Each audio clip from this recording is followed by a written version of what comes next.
I want to thank you all for sticking with us this afternoon for our next panel, our next topic, which is about making progress happen. All of us are working very hard every day in our states to spur economic growth and to build lasting career pathways that put more people to work in good-paying jobs. It's more important than ever that we work together to find new ways to build a steady pipeline for the future, using economic development models, infrastructure projects, and talented, well-trained, and well-skilled workers. The governors obviously play a key role in these efforts.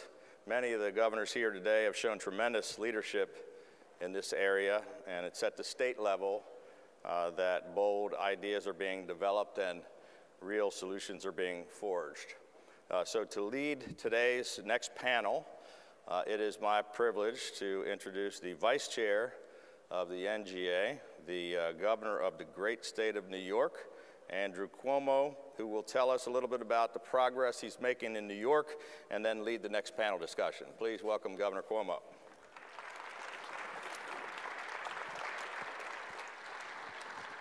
Thank you. Good afternoon. Before I get started, let's give a great round of applause to our great chairman of the NGA, Governor Hogan.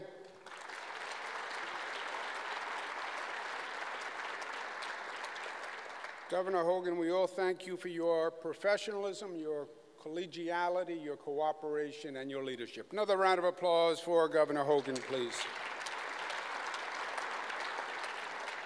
It's my pleasure to be here today to open the second plenary session, and let me tie the discussion of this session into the last one on global and domestic infrastructure.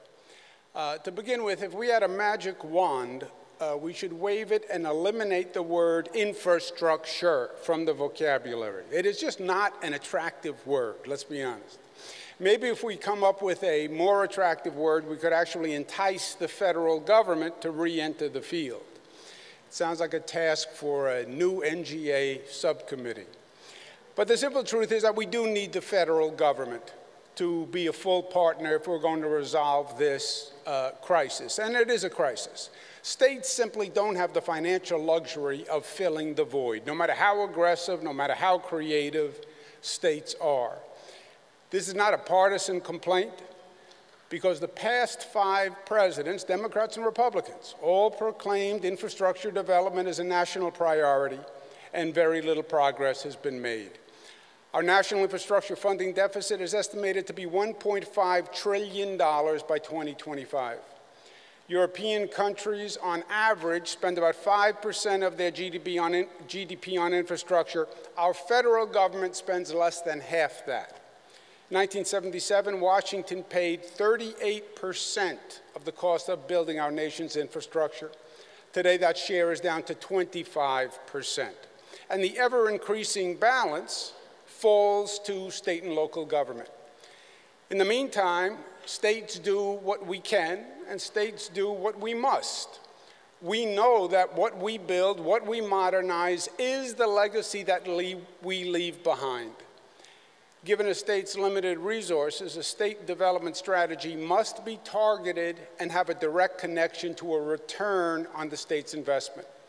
They must be catalytic to an economic development plan. Either the project itself must be essentially self-financing, or the project must be an integral part of a targeted economic development strategy that will pay dividends. In New York, we analyze our development projects in 2 tiers. First, necessary and essential modernization of our transportation systems. And second, regional economic development and investments. First, global competition demands a modern transportation network, period. Either grow or be left behind.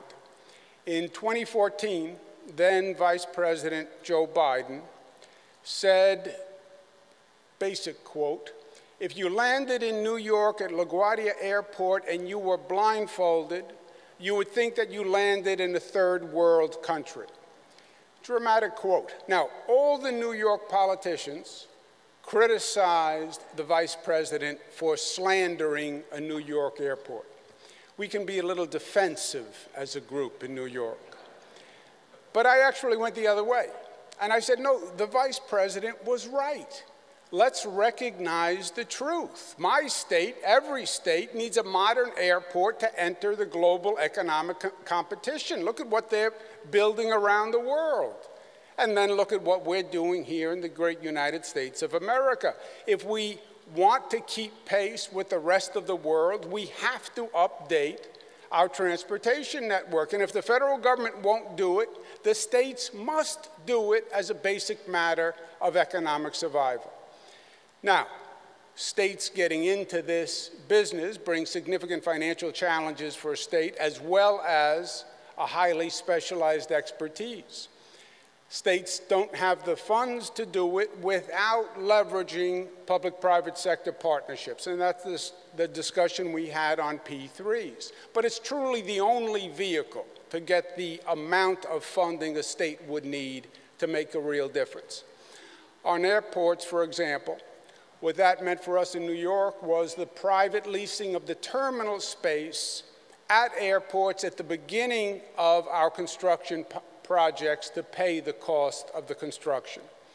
We're building a new LaGuardia Airport, which is going to be the first new airport in the United States since the Denver airport opened in 1995. It's an $8 billion project, with about 1/3 coming from government, 2/3 being paid from private sources. To actually build it, we have adopted the design-build method. The state will master plan the project, but we then bid out the design and the construction to a private company with a set completion date, an incentive for early delivery, and a penalty for late delivery. The old adage, know what you don't know, and government does not know how to build. New York recently completed the largest infrastructure project in the United States, a bridge across the Hudson River with a price tag of $4 billion. It was completed on time and after many sleepless nights on budget. It took about 4 years. Building public confidence in government's capacity to actually complete these big projects is essential if we are to have the political will to move forward on an ambitious building agenda. We want the federal government to know that the people of this nation want this kind of leadership and participation. That means the people of this nation need to know that if we embark on this venture, we can get it done, and we will get it done, and it will happen efficiently and effectively. We're now in the middle of the largest building program in New York State's history, $275 billion in infrastructure. We're rebuilding our airports, the LaGuardia, JFK, our regional airports in upstate New York, train stations, mass transit, roads, bridges statewide. All projects incorporate resiliency. We are ensuring 100% statewide broadband and cell service as basic economic necessities to attract business to the rural parts of our state. But these development projects are basically essential for economic survival. And if the federal government will not step up and fund them, then the state must. At the same time, we have a second level of construction and investment, which are basically regional development programs, where we identify the economic potential within a discrete region of the state that needs help. We invest in those projects necessary to bring that economy up in that region. And those projects are tailored specifically to those regions. For example, northern New York, we have the Adirondacks. Their economy is basically based on tourism, outdoor recreation. So there, we're building new lifts, new lodges, new attractions, new roads, new hotels. Long Island is a different region of the state, and we're building an economy based on our concentration of academic institutions and biotech development. We're trying to steal a page from North Carolina and have our own research triangle on Long Island, and we're financing laboratories and schools and new rail transportation. Syracuse, in the central part of the state, we're developing a cluster economy on unmanned vehicles and drones, and we just built a 50-mile drone testing area, one of the largest in the country. But these regional economic development plans are originated by business leaders in the region working with local elected officials, and the state comes in to provide the investment capital. So far, we've spent about $25 billion on these regional economic development projects, $18 billion from the private sector, $7 billion from the state. But the point is, again, regional development that grows the economy, because we need the economy to grow to pay for the capital investment that the state made, and further those economic advancements. In closing, my last point is that while we all hope for an active federal partner, the reality is that after such a long delay, I think the best course forward is for the states to hope for the best and plan for the worst. If the federal government decides to embark on an aggressive building program, which we all will advocate for, they're going to look to the states to find projects that are ready to go, right? They're going to turn to the states and ask for shovel-ready projects. We saw this in 2008 when the federal government started a stimulus program and went out to the states and said, give us your shovel-ready projects. Now, it's very hard to have a shovel-ready project before you have the financing. But for states, we're doing the best that we can to have those projects ready once the federal funding becomes available. We are investing a record amount in buildings. So people often ask me in this state, is this economically prudent? I say, look, first, we must recognize the economic reality.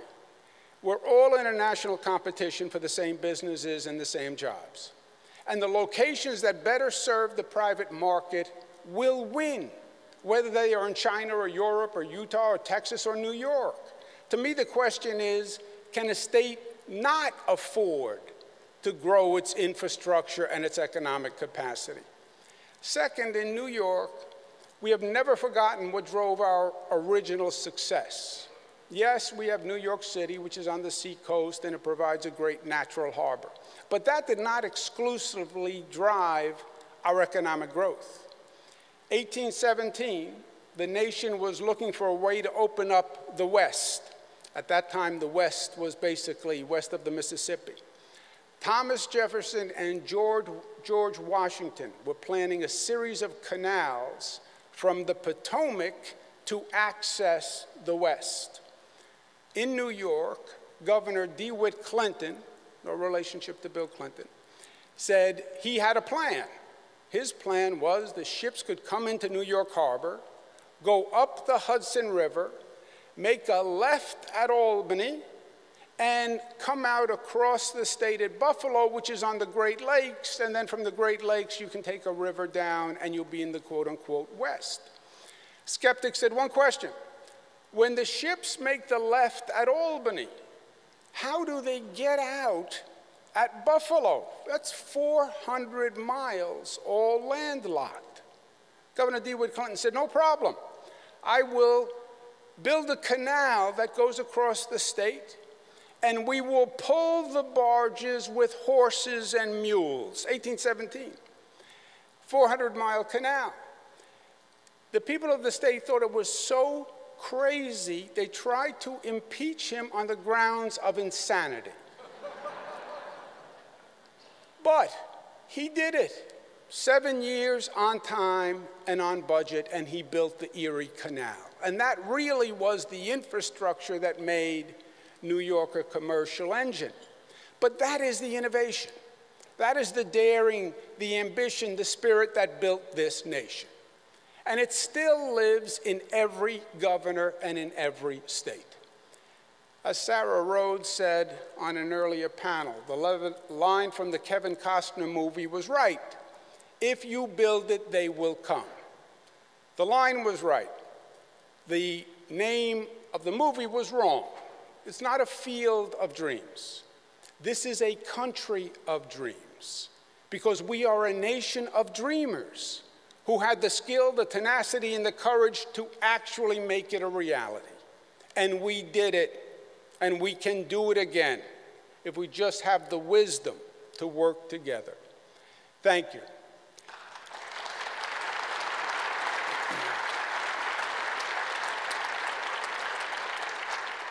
Now it's my pleasure to introduce Governor Herbert. Last summer, we all got to see with our own eyes at the summer meeting in Salt Lake City how Governor Herbert has been making progress happen in his state of Utah.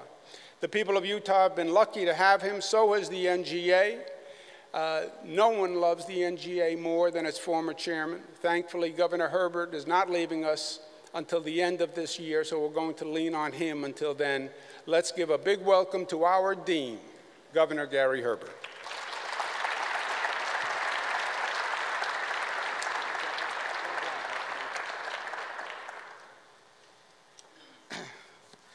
Well, thank you, Governor Cuomo. I am honored to be here and take a few minutes with you today. And as this is my 11th winter meeting, it gives me an opportunity to tell you thanks for all the contributions that you and your predecessors have made to me as I've come here and listened and learned and been able to, in fact, translate some of that wisdom that you've imparted to me into the success of Utah.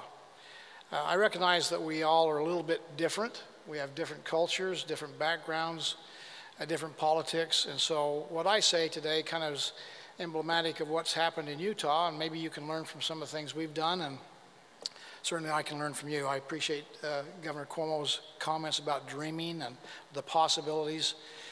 Again, I live in a state that really was built upon dreams and possibilities and trying to, in fact, work together in what was originally then a public-private partnership. Those early pioneers that came to Utah to try to make the desert blossom as a rose. So with that being my beginning, let me just mention a couple of things that I make an observation. The topic assigned to me is vesting in the future economic prosperity and public health. I'd make this observation that the wealthier you are, generally speaking, the healthier you are. You have access to better quality health care.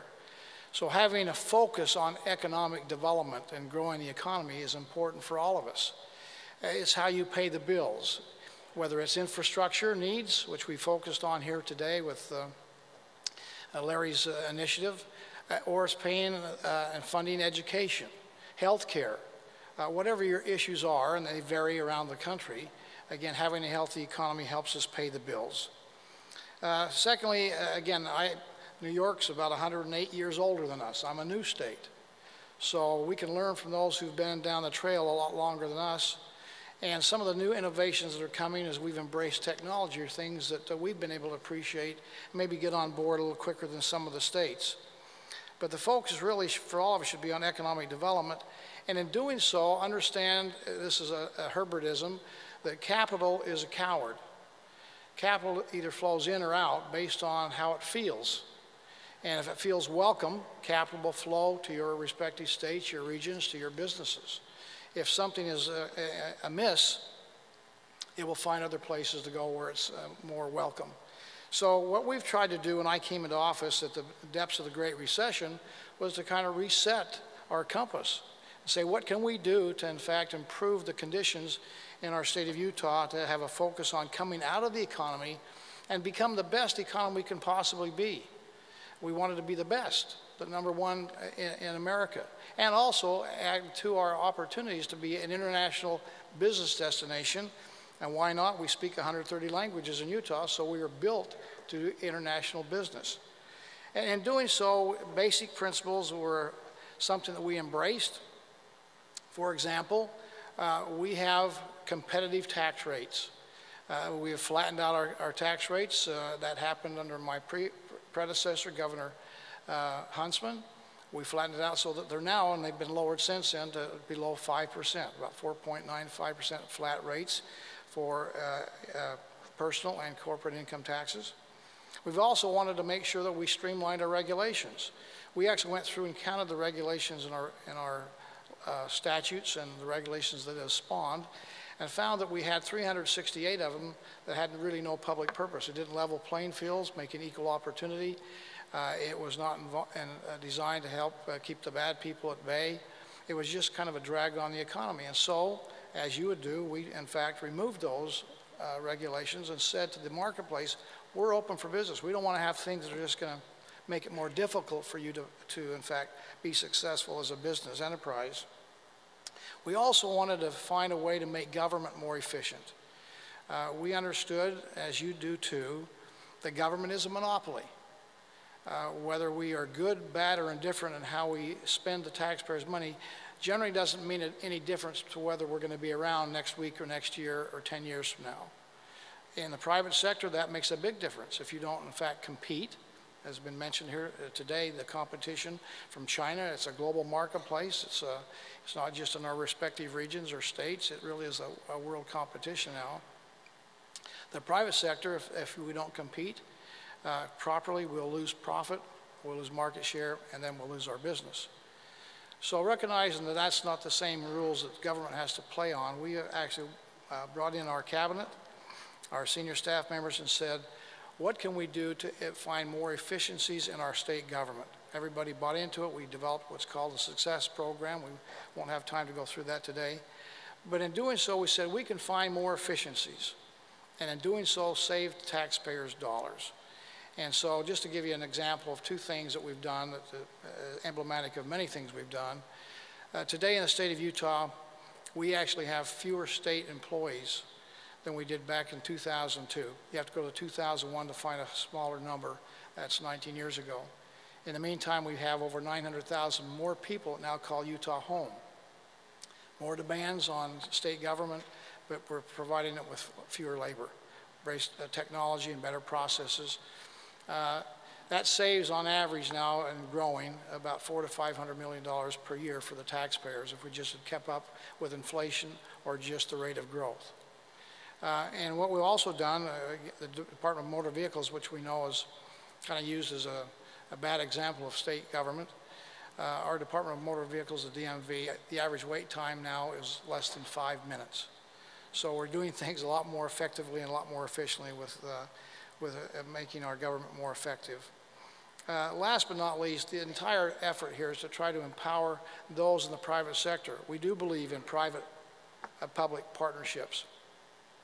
Most everything we do is with a private partner. We contract on roads, we contract on buildings. Some of the services we provide, we contract and have competition and bidding that takes place to make sure we get the best and most efficient use of the taxpayers' dollars and providing services. We've had great success in that to the point that right now, where we don't spend more than we take in, as we're just like a business, we're saying you got to run this and live within your means. We have one of only 12 states today that have a AAA bond rating from the rating agencies on Wall Street, which allows us to borrow money at a lower cost when we do construction. We don't use any one-time monies for ongoing needs. We don't have any structural imbalances. And so the fiscal prudence has allowed us, in fact, to have a good solid foundation for growth of the economy in the private sector. Last but not least, let me talk about some of the things we've done too. I had the opportunity, as some of you did, to hear from the second lady, Karen Pence, and talked about the need for us in our regulations to see what we can do to have reciprocity between the states, particularly with our military personnel. 4 years ago, we said to any military personnel that are moving into the state of Utah, if your spouse is a licensed whatever, a lot of them were teachers, if you're licensed in another state, if you're licensed in New York, if you're licensed in Maryland, when you come to Utah, that license will in fact be accepted. To help them find jobs and honor our military and their service, that's been a good thing for us and has helped. Our unemployment rate now in the state of Utah is 2.3%, the lowest in the nation, lowest in our history of the state. And our unemployment for our veterans is 2%. So even lower because we've helped in many ways with our military people. One of the other things that I'm most pleased about, again, he's running for president, but I had an opportunity to meet with Mayor Bloomberg, and they did a study on Utah and found in their analysis that the largest middle class that we have in the country today is located in Utah. So we've been able to have significant economic expansion and growth. We've created on average 3.7% new jobs in the private sector for the last decade, the most healthy economic decade in our state's history. And that's a pretty healthy growth rate. We now have more jobs than we have people. Our challenge now is labor. And we've emphasized skills and training with our education, post-high school, and we've emphasized vocational and technical training to fill some of the voids that are out there now.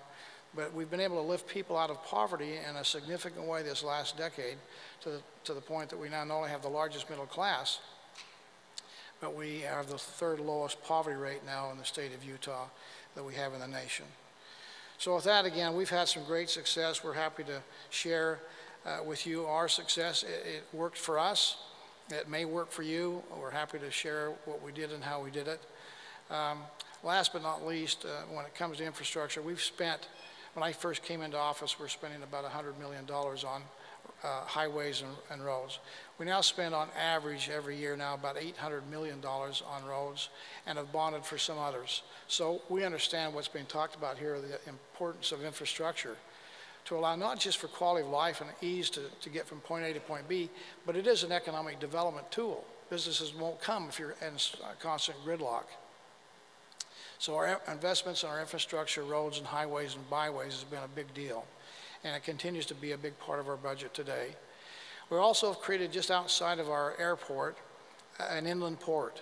Again, trying to find ways for goods to come into the country without having to go through the coast necessarily, which are kind of backed up, to have an inland port. Some of you have done this already, where we have rail and highways and air all coming together, help us reduce pollution, help us concentrate in an area that makes it easy for commerce to come in and out of the state of Utah and in and out of the country for that matter.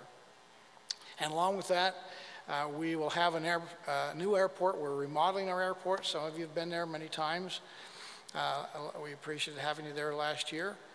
But we are now going to open up the new airport, which is going to be completely remodeled and reconstructed, $4 billion cost.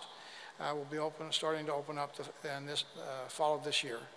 So again, we talk about being the crossroads of the West in Utah. If you look at the map, we're just kind of the bullseye right there between Canada and Mexico and the Midwest and the West Coast.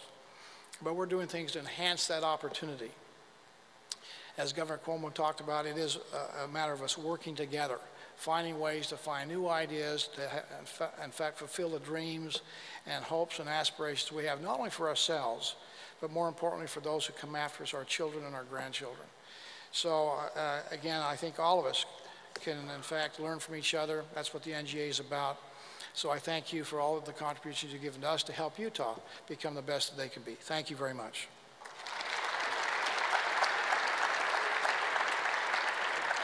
Now please welcome back to the stage the great Governor of New York, Andrew Cuomo. And let's give our Dean another round of applause. Governor Herbert, thank you very much. We were chatting this morning as governors in an executive committee and talking about how governors, at the end of the day, we have to get a job done.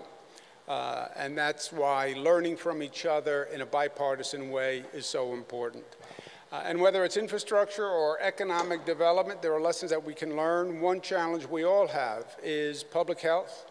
The vaping crisis that is going all across this nation and is spreading with a frightening facility among our young people. We have two great governors who are going to speak to us about it now.